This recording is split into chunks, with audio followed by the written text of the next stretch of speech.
Hey, welcome back, y'all, to another episode of Black Coffee, Honey, and Grits. Ladies, we are the Black Coffee, our lips drip with honey, and sometimes we got a little bit of grit. We've got sass, class, and all that ass, y'all. We are here tonight to talk about another hot coffee topic. We're going to be talking about trauma bonding or real love. Which one is it? I don't know. Anyway, I'm Dr. Jamisi, the nurse practitioner extraordinaire. I'm also your intermittent fasting and mindset coach, YouTube influencer, speaker, all the things. And I'm 1/3 of Black Coffee, Honey, and Grits. And I'm going to pass it on over to you, Carmel. The mic's yours. Hey, I'm Carmel, Coach Carmel. I work with those who have come to realize that they may have a sugar or food addiction, and I guide them in adapting a whole food plant-based lifestyle in order to combat that addiction and whatever chronic conditions that might come along with it. And I'm here to encourage everybody to add more plants to their plates. So up to you, Maisha. Hey everybody, I'm Aisha and I'm 1/3 of Black Coffee, Honey and Grit. Okay, so tonight we're talking about love, real love, or trauma bonding. Now, as everybody knows who is on social media or living in this time right now,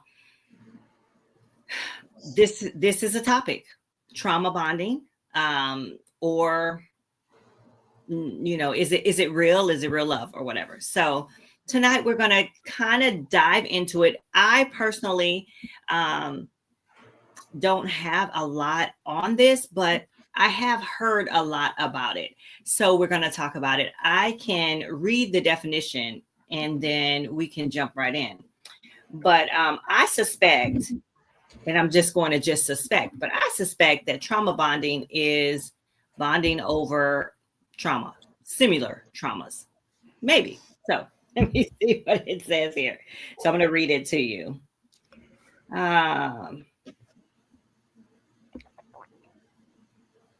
Okay, so it is a psychological phenomenon where a person develops a deep emotional attachment to someone else or someone who causes them harm, typically in the context of an abusive or toxic relationship. This bond is often formed due to cycles of abuse, followed by periods of affection or relief, creating a powerful and confusing connection. Trauma bonding can occur in romantic relationships, familial relationships, friendships, or even a work environment. So that to me, I didn't expect it to say that, all of that. So anyway, I'm going to pass it on over to you, Maisha, to talk a little bit more about this, because I think you might know a little bit more just because of the work that you do and then your research and such. So I'm going to pass it to you. Yeah, my own experiences. All right. So which one do we want to focus on? Because I mean, we could keep it broad and focus on all of them, or do we want to focus on one kind of relationship to make the conversation easier? Oh, let's do it. Romantic. Romantic, yeah. Romantic. Okay, so interestingly enough, I watched a movie. Did not know we were going to have this topic today, but watched this movie last night called "It Ends with Us," and it was on Netflix, starring Blake Lively. And trauma bonding doesn't always have to be a straight up abusive relationship. Let's just say that. But abusive relationships are often trauma bonding. Let's say let's take it out of let's say you have felt abandoned by a parent as a child. I mean, and it's not because your parent was bad. It's just you felt abandoned by your parent as a child. They weren't there for you. What can happen is that when you grow up, you look for a partner who's always going to be there for you and with you. When they have other things to do, you become possessive. You don't want them to leave you. You don't want them to be too close to other friends because the trauma of your childhood is playing out in your relationship. And to be clear, for most adults, unless you've worked through some things, the issues that you're dealing with in your relationships are often going to come from the way you bonded or didn't bond with a caregiver. That's just human behavior. So for instance, and that's just like a general thing, but so in the movie, it ends with us. Blake Lively plays someone who comes from a home where her father hit her mother, and she meets this guy, and he's amazing and he's charming. And it's not like on the surface you're going to see any of this behavior, but there's something about his personality that feels so familiar and comfortable to her that they bond together. It's very intense. It's very passionate. We love that. The movies portray it. Oh my God, yes. And they get together, and subsequently he begins to do minor things that might not seem like a big deal, but that are physically abusive and emotionally abusive to her. She realizes through the movie that she is repeating a pattern that she saw growing up, and then, ends up leaving the dude. It's not like I'm spoiling it if anybody sees it. That's a trauma bond. She never dealt with the trauma of watching the way her parents interacted with each other, and that pattern continued into the relationships that she had. So I'll leave it there for right now. Yeah, and I want to add to that. I mean, just to add to the movie a little bit, because I actually saw it too. It seemed like it took another person who had dealt with trauma also to point it out to her that, hey, this looks like abuse. And she was like, no, it's not that at all. But this person who loved her was like, hey, this looks familiar. So I don't know that she saw it right away until the person pointed it out. But oftentimes it does take an outside person to point out some behaviors that are like, oh, no, that is not good. Right. So another thing to look at when it comes to trauma bonding, and I saw this, someone was posting this, that some of us don't realize there are people who are addicted to chaos and drama. If a relationship does not have chaos and drama in it, they think it's boring. That is also trauma bonding. Someone's got to be cheating. Someone's got to be looking out for somebody else. There's got to be a fight that's brewing. There's no way to be relaxed in the relationship. That is also trauma bonding, when there has to be some kind of something going on. So I'll add that in there. Yeah, I remember being near someone, close to someone who was always having altercations with her guy. Oh, look, streets are talking, who you with. It was always something, but they had been together for so long. And I'm sitting there comparing their relationship with my relationships. And I'm sitting there like, my relationships never last more than 2 years. And she's with this guy a decade. And this is how they're always going about it. I said, and I literally thought to myself, does there have to be drama in relationship in order for it to last? Oh, I didn't understand it. Right. I was like 20 nothing. And I just didn't get it. So it's interesting. I'm hearing you say these things. And I understood trauma bonding because I really don't know much about it. So you see, I've been very, very silent listening to the both of you, and even hearing about what this movie portrays. I have not seen it, although it is on my list of movies to watch. I thought it was two people who probably went through the same type of trauma. That's what I thought. Find comfort in each other, kind of like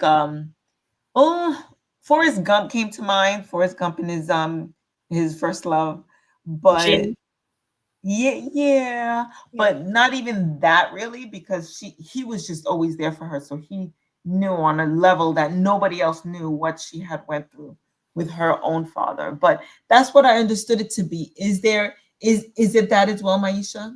It is. So for instance, alcoholics should not date each other. People should not date the people that they find in recovery. It's easy to do that, right? Because now you're bonding over these experiences, and it's the chances of one or the two of you dragging each other back in is not a good idea. So they will tell you when you're in recovery of any kind, do not date while you're doing this. You need to give yourself some time to be alone and not be with anyone. because a lot of people don't actually know what love is. And for a lot of people, love is a trauma bond. which seems kind of wow, they're almost destined, dare I say it, they're almost destined to fail simply because Dr. J started out by saying it's a psychological phenomenon, right? So it's, you're kind of drawn to that person. We know what we each know what we're dealing with. So there's that bond there. Let me comfort you, and I'll let you comfort me. And it's almost sad to think that they're in this position, they're told not to, but then there's this bond. And just like what you were saying, Maisha, some people don't even know what love is, and especially outside of whatever that is. And it can be, it sounds to me like it could be quite devastating. Again, so another example is if you're a boy and your mother is always yelling at you, and you're no good, this happens in households. When you're older, the chances are high that you're going to seek out a woman who will constantly berate you, but you love her so much, you just, and the hope is that she'll, like, you can change that relationship through this one. But there's the reason why you love this woman so much is because she reminds you of something that you were yearning for. So it's not that you don't love this person. I don't want to tell people that, but it is not what love is, right? Because love is not supposed to hurt. And like, people think love is supposed to hurt. Love is suffering. Love is pain. Love is struggle. We're fed this idea of this, and that's not actually what love is, which leads us into that love being unconditional, because most of us were taught that love actually is conditional. Mm-hmm. Yeah. That's You all super reminded me of those heavy. people. Right. So I haven't had a relationship. I haven't had an actual relationship that was not a trauma bond. I've never had a solid, healthy relationship because I had no idea what that actually was. Right. And so I'm still on, unraveling what is that? What is it supposed to feel like? What does it look like? I'm not talking about people you just date. Dating is dating. Mm-hmm. But if you're in a relationship with somebody, there's a tendency for other patterns of mine to start wanting to pop out and trying to figure out how do I work this. And I have a tendency, even when I'm not thinking about it, to want to choose a certain type of person. Right. So I'm still working through that in my own self, which I knew before I watched that damn movie last night, was all in the tears. I was too, but I loved it. I thought it was good. I thought it was a good movie. I thought she did everything she was supposed to do. I thought she worked through it pretty good. I did like the movie. Yeah. I think that also, though, if she were to get with the guy, that other guy, it would be the exact same thing. No, it wouldn't, because that's not, even though that's his background and that was the point of the movie, that's not the type of man that he is. Now, in real life, what could possibly happen, and does sometimes happen, is a woman like that would get with a man who's calm, and she would say, I don't like this. This is boring. Mm-hmm. This doesn't feel right. He doesn't do it for me. There's no passion here. There's no lust, excitement, because she's so accustomed to the trauma bond that she doesn't know how to just be relaxed and in a relaxed relationship. So that happens as well for a lot of people who think that their person is boring. It's just that they're not all the other stuff. Right. They don't come along with all that drama and all the negativity. Right. So one of the things that in the somatic community, which is that study of the body and the nervous system and all that I think is difficult for a lot of us. And it's funny, Jerry Maguire was on the other day and we were talking about this, and I'm looking at this movie and I'm like, oh my God. I'm watching it like, oh, this is gross. But when you, oh my gosh, what was I about to say? Somatic. Oh, so if you feel like if you're with someone and part of your immediate reaction, and I think I've mentioned this before, part of your immediate reaction is like all the butterflies in your stomach, that's actually a warning that this person, that this person is part of a pattern. And if your relationships did not work out in the past, then you probably don't want to keep repeating the pattern, not even if they weren't abusive. Just if you're looking to be in a long-term relationship and they have not worked out, and this person is starting off with the same feelings you've had before, you might want to hold off a little bit and just kind of reassess what's happening. The butterflies, the oh my God, the I can't live without you feelings that we were programmed, especially as women, to have, usually very much a warning that that is not the guy that we should be hanging out with. So the butterflies in the stomach, wouldn't that be the excitement, somebody new? It's yes, but what is the excitement? I mean, yes, it's somebody new, but what is the excitement? Getting to know. Oh my God, they are so fine. Oh my God, his lips are so juicy. Oh my God, look at and that. He likes me. So And he likes me and he wants to be around me. I know. And if that formula worked, everybody would probably be sitting back with somebody. But we do have to start to examine the patterns of relationships that we're in to see if was this really love? Did I love this person? Did they love me? Like really, for real, right? And then figure out, well, what does love actually look like for me? And a lot of us didn't have parents that necessarily showed us that, so we kind of having to make it up on the fly. And so, like these types and kinds of conversations to me are like kind of nebulous because it seems like it could go either way. It's like, I'm not going to sit, to me, I feel like for me, I'm just not going to sit here and be like, okay, did I feel a flutter because of, I think that's just pointless. I think that's the natural unfolding of a relationship cannot happen if you're constantly doing that.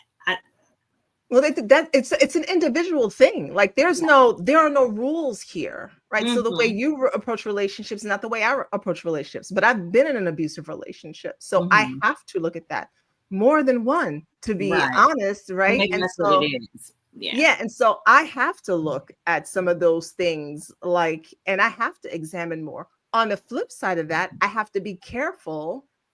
I don't say be careful, but I have to. There could be a tendency for me to always be like, no, right? For anything, right? And to be overcautious. And it really depends on the person, which doesn't make it any better either. So either way, it's just like, but it really depends on the person. Look, if somebody's feeling all of those things and they know what healthy love and relationships looks like, and I'm not going to tell somebody, well, that's really dangerous. I can't do that. You know what I mean? But if you're talking to me and if you're telling me that there's a certain history that you've seen, that you have a certain history, and then now here's this new person, I might say, well, let's look at what's different about this person or what's similar so that you're clear. But it's really individual. We can't really give rules on this. Right. Yeah. So here are some key features. All right. And to me, it seemed like just bottom line abuse. But anyway, key features of trauma bonding. Intermittent reinforcement. The abuser alternates between cruelty and kindness, keeping the victim emotionally off balance. Number 2, isolation. The abuser often isolates the victim from friends, family, or other support systems, making them dependent on the abuser. Fear and threats. The victim may stay because of fear of consequences, such as physical harm, financial instability, or emotional manipulation. And then the 4th is rationalization. the victim often justifies or minimizes the abusive behavior, believing the abuser will change or that the relationship has potential. And then the very last is low self-worth. Over time, the abuser erodes the victim's self-esteem, making them feel they believe the treatment, or they cannot leave. So yeah, that is an abusive relationship. So this is one of those things where all abusive relationships are trauma bonding. All relationships with trauma bonding are not abusive.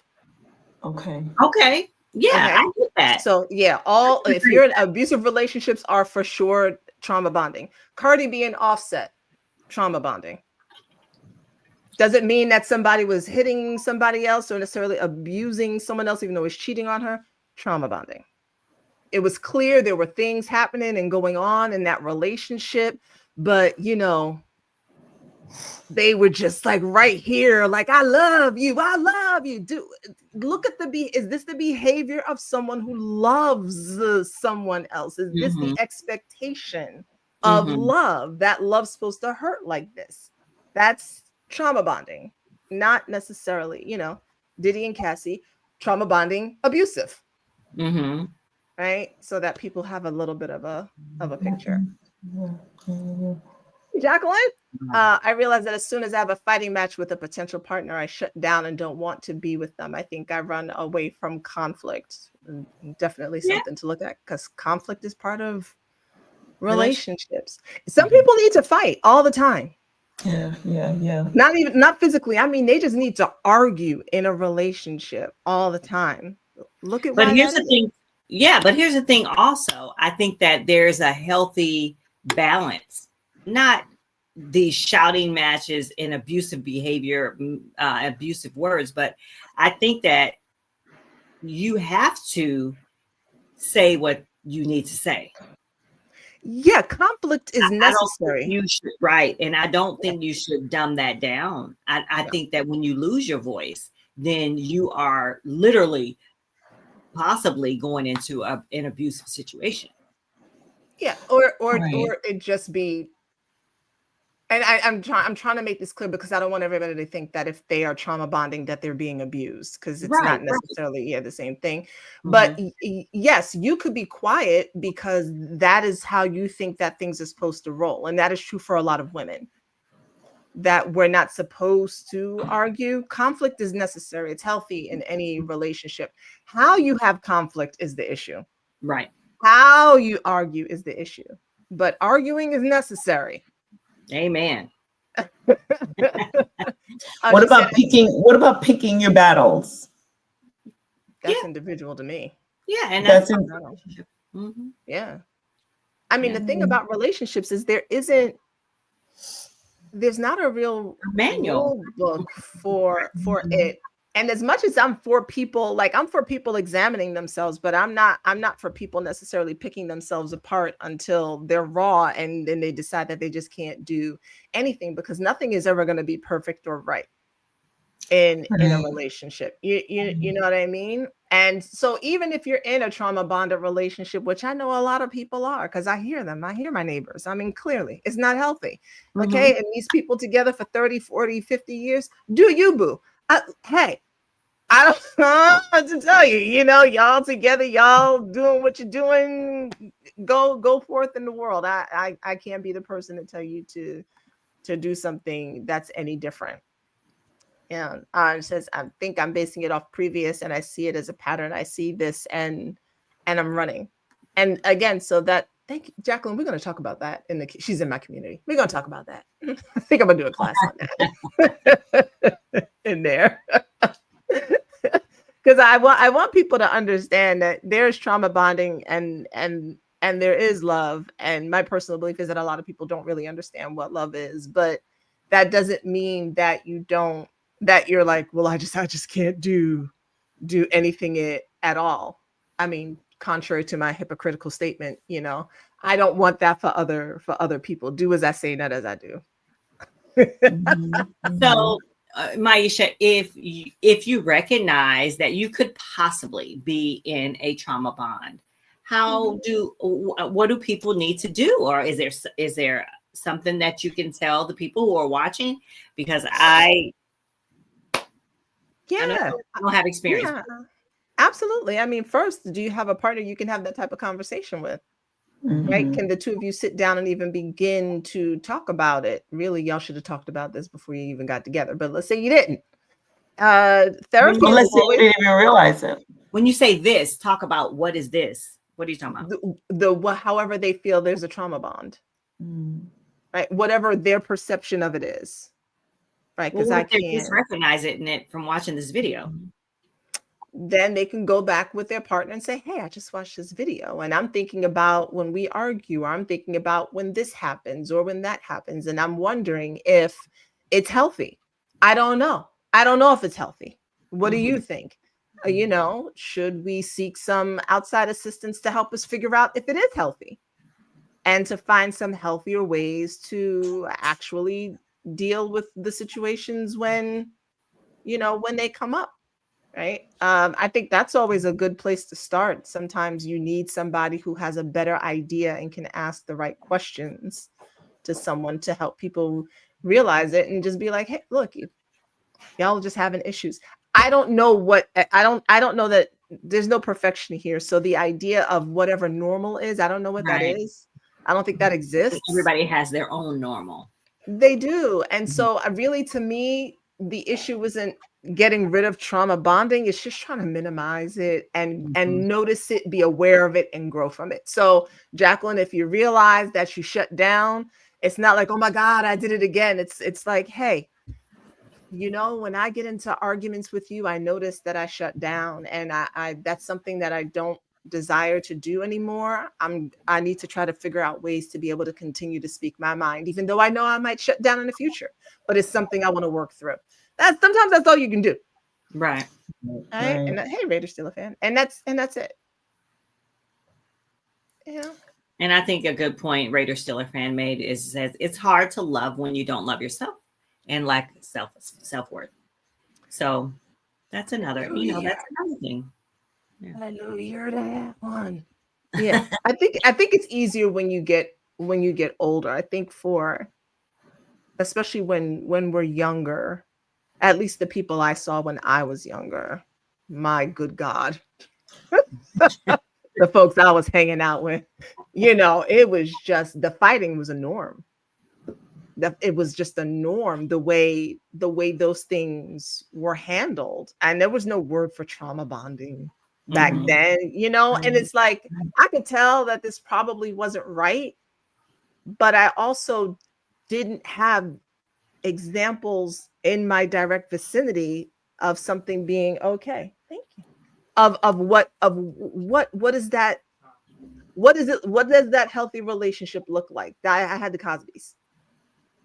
Right. I had Dwayne and Whitley and Dwayne. That's right. It was TV, but that's not real either. You know what I'm saying? So it wasn't until I got older and started seeing other people and other couples and go, oh, okay. And some of it was like, that's weird. Look at how they talk to each other. It's a whole lot of talking happening. So much talking. And you're saying that wasn't the norm for you. That's what you did not understand. Talking, like people, no, like having like open conversation. I don't know. Did you experience that? No, I'm just trying to understand where you're coming from. Did I understand that? No. I don't know if my parents really liked each other so much, so they didn't talk a lot, but there wasn't fighting, and they didn't talk behind each other's back. It was very courteous, and but I didn't grow up with a lot of drama with the adults in my family either. So there was probably a lot of talking like in secrecy. And so I'm sitting here and I'm so quiet because I'm really trying to evaluate the relationships that I did grow up around. I'm trying to evaluate the relationships that I've been in and the fact that they all lacked a lot of drama. So I'm thinking I might be okay. Yeah, and the flip side, and not saying this is you, I'm saying this for the general public. Sometimes when there is no conflict at all, there's someone, either one or both parties, is actually not emotionally invested in the relationship. Because that was me too. If you don't see emotional investment, right? If everybody's just, I'm here. Mm-hmm. Then when you're in a relationship, you're like, I'm here. And when it's over, you're like, okay. Bye. And if you're with another person, they might be like, well, damn, do you care at all? Right. And you're just like, I mean, I guess, do you want to be here? I don't know. And they're like, you know what? I want somebody who's like feeling. I want somebody who's like, I want to know that you want me here. And they're just like, I mean, I don't know. Right? This is not trauma bonding, y'all. I'm just saying we're just talking about relationship patterns. So I'll say this, and if my former teacher is watching this, you know, it was her formula, Perry. But I went through a course with her. We did this thing called Relationship Detox. Does not belong to me, but literally we had to chronicle every relationship that we had been in.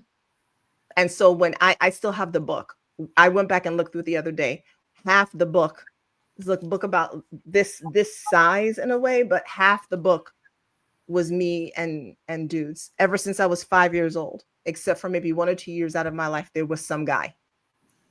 There was always someone there. And I didn't notice that, right? That type of pattern. And then looking at how did the relationship start? How did it end? Because that tells you a lot. Do all your relationships start the same? Do they all end the same? Right. And how do you want to, and for some people, it's like, yeah, I'm good with that. And some people are like, damn, I think I might want to change that. To me, it's just about awareness. It's not about trying to find it and make it perfect, but it's just about not doing things without just because it's what we've always done, but at least being able to say, yeah, I think I want to shift that, or nah, I'm good with the fact that I'm kind of stoic. That's just gonna be me. Mm-hmm. Right. Yeah. Does that give you some insight, Carmel? Yeah, it does. I feel like now, for me anyway, in this environment, in this social media era, I feel like I'm like, oh my God, this is just exhausting. Having to figure all this stuff out. I'm exhausted. You know what I mean? Mm-hmm. Yeah. I'd be tired too, because I'd be looking at stuff like, I just saw something the other day talking about the parentified daughter who's usually the eldest, and ends up with a autoimmune disease if you don't speak. I'm like, okay, all that is me. Yeah. And I'm like, and this is what happens after the abuse. So, yeah, that's me too. And then sometimes I'm just like, screw it, I don't care. Raiders Steelers fan. When people get into relationships over the superficial things, most people tend to lose themselves and forget the spiritual aspect of being in a relationship. That's actually a really good topic, and I agree. And it's a really good topic. But I think to me the most important thing is understanding oneself and being able to say, hey, look, I might do some things. Right. Okay. I'm not all the way healed, healthy, normal, whole. I might do some things because I've experienced some things, and I need you to just be okay with that. Are you my person to be okay with that? Mm-hmm. And keep an open line of communication. Let's write it out. Let's heal together, or let's go to counseling, or let's do some breathing or something. That's it. Yeah. Right. Yeah. Right. And that's all you can do. And the thing is if you're with somebody who's like, nah, I don't want to do any of that, then you might want to be like, I can't rock with you because you're saying that, when it hits the fan, you're just like, I'm just not, I don't want to do nothing. Not trying to make nothing better. This is what it is. Right. Take it or leave it.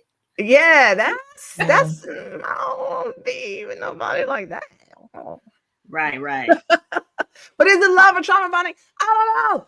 Right. Me either. I'm like, I don't know. And I really don't care. I mean, I literally. I feel like there could be love in there. I feel like there could be. And we've had discussions where we were saying, well, sometimes love is not altogether that healthy, but it's still that emotion that's there. Like, I care, and I might have to love you from afar, but I feel like, yeah, it can be love, or they could just be blinded by the trauma. Yeah. I mean, look, I don't know why. I watched that movie last night, knowing after I read the description, like, this is not a good idea for you right before you go to sleep. But for all for the things that I went through in my marriage, I still to this day I can never not love my ex-husband as much as I also at the same time couldn't stand him and hated him. I still like I could never not ever love him. You know what I Why is mean? that? I don't know. And so right. And Okay. somebody might say that's just crazy. You got problems because how could you love somebody who treated you that way? Right. And somebody else will be like, no, I totally understand because love is not linear. It's so not right. It's not a logical thing. I wished we could have been together. I wished he would have been somebody who would have said, who would have stayed in the therapy. I see it, Maisha, simply because, like what you were saying, love is not linear. You know that in his heart, he was a good man, but he'd been through some stuff and things that weren't healed, and that's what was actually manifesting in this relationship. And so, unfortunately, most of it was probably not in even his control. Maybe he wasn't even aware of it. And I think on a deeper level, you know and understand that he was he was a human being really trying to do right, but just scarred by whatever it was that happened with him. But you love the human being that was him. I get it, and I was never in anything quite like it, but I get that. Well, thank you. And that's the trauma bond that a lot of women actually find themselves in, is wanting to take care of someone else and wanting to be the person who heals them. And girls who come from families where you are made to feel responsible for everyone else and there's no one who takes care of you emotionally, you think that that's your job in the world, is to take care of everyone else emotionally. And so there can be a gravitation towards bad boys or men with a lot of deep-seated trauma with this idea of, I can love them into wholeness. Give me the broken baby bird. I will fix them. This is what I do in the world. No one has to love me back. My job is to fix them. That's trauma bonding. Don't do that, y'all. Well, that was good. Yeah, don't do that, y'all. That was good. I think this is a good place to stop. But if you find that this is something that you need to explore more, then you need to contact a therapist, a professional that can help you with something like this, to talk through it, to get some behavioral therapy, to at least recognize that if you're actually taking care of yourself in that relationship. Yeah. This is Black Coffee, Honey, and Grits. We're about to sign off. Thank you so much for being here tonight. Thank you. All right. Bye, y'all. Good stuff.